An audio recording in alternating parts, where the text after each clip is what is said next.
Well, at least they didn't wait until I was already out before they announced this signing for a change.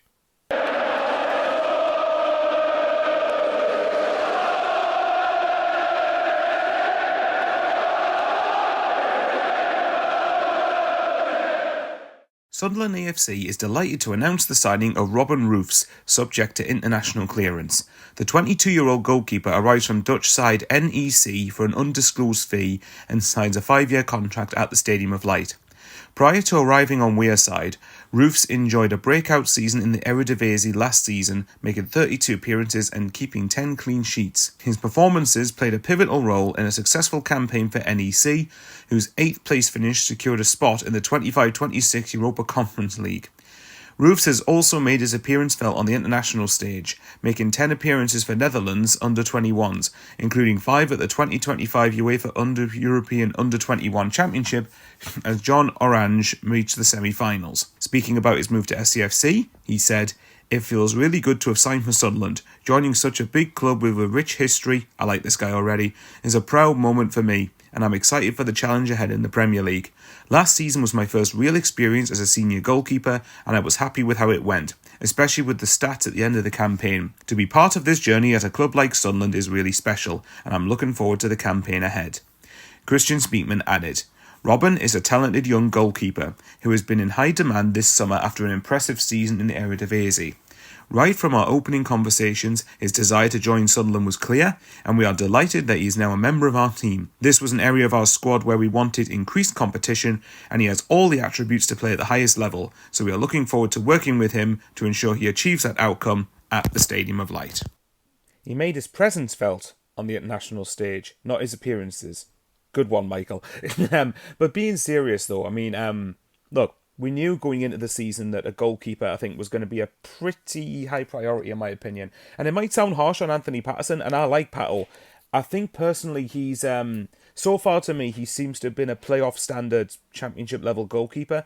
But at the same time, the caveat, to be fair to him, is that he hasn't had a chance to have a shot in the Premier League.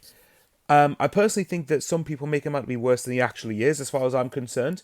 But the thing is, if you could guarantee me him playing like he did in the Championship playoff final every week, then I'd have no problem with Patterson being the number one. The problem is, for every one of those preferences or performances, you have a Hull at home occasionally to go with it. Now, I know not every keeper's perfect, but the point is, I think good competition, I think, was going to be needed, because you've seen Simon Moore in pre-season that he was going to be a decent backup Championship keeper, but that was going to be the extent as far as it went, really.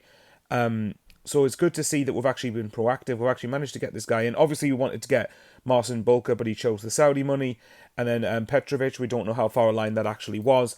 But from what I'm seeing, this guy, yet again, it seems on social media, and I know it's not the biggest barometer, so I can't really hold that much of a candle to it. But at the same time, what I'm seeing from comments of people on social media is something along the lines of Sunderland are cooking, Sunderland have really done well this window, which suggests to me that this guy has something about him. Lille apparently look like they could be losing Chevalier to PSG, with Donnarumma apparently going to Man United of all places, which is quite weird.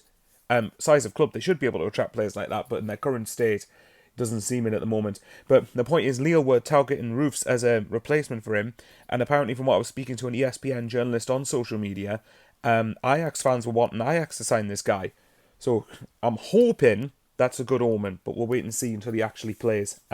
He's 6'4", which in terms of coming for crosses and using his height, I think should be a good thing. I think Pato has got better at that, but that is still a potential weakness within his game. Obviously, I need to watch him to see what his commanding of his areas like, and what in terms of communicating with his defender, with the players in front of him is. But yeah, it's another tick in the box for what we've needed to sign this summer. Now the remaining priority for me, I think, would be a couple of centre-backs, a right winger and a striker. I think that's the main thing. And obviously that's before any outgoings, because obviously we might need another midfielder if Dan Neil does end up going. I've seen a loose link this morning to us to link with Galatasaray's Gabriel Sara. Yes, please, I'll absolutely have him. Obviously, if you know, I watch Talk Norwich City. Chris Reeve in particular is a great guy. Obviously Gabriel Sara was one of Norwich's best players, hands down, when he left a year ago to go and join Galatasaray. But we'll wait and see. Anyway, that's not about Sara. This is about Roefs. So, what do you think of the signing? Are you happy with it? on paper, yes, I'm happy with it, but I need to see him properly first before I judge properly. But as you know, guys, trying to get a 7k, so you know the drill. If you think I've earned a sub from you and you're not regularly subscribed, hit the sub button. All it takes, absolutely free. It doesn't cost a penny, as Sean Middleton always says. And yeah, let me know what you think. Like I said, comment respectfully, like, share the video around. Much appreciated as always. And yeah, take care, stay safe, and How are the lads?